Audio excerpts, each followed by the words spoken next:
these days of flu, I came across this book by Michel Bondani. I started reading it because I believe that finding a name for a product or brand is one of the most underestimated marketing challenges. People often reduce it to the simple phrase, "It just takes a bit of creativity. How hard can it be?" Well, no.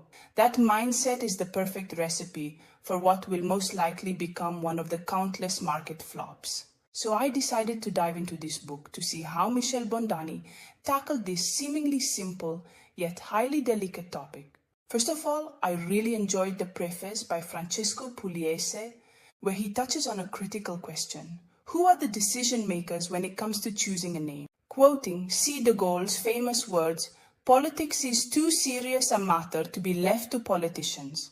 Pugliese continues with irony, saying that choosing a name is too serious to be left solely to marketing people. These professionals must engage with various figures across the company at all levels to fully understand the essence of the product. The decision cannot rely on an individual's ethical sensitivity, the CEO's "I like it" or "I don't like it," but rather emerge as the natural outcome of an approach that is not just creative but also scientific.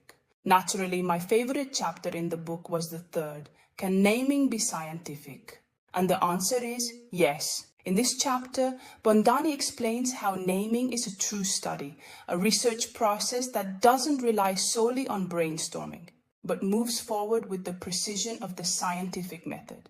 The goal: to elicit exactly what you want to elicit in people. Take, for example, the origin of Nutella by Ferrero. It's not a random fantasy name. It comes from combining nut, hazelnut in English, and the suffix ella, a soft, sweet-sounding suffix, think Bella.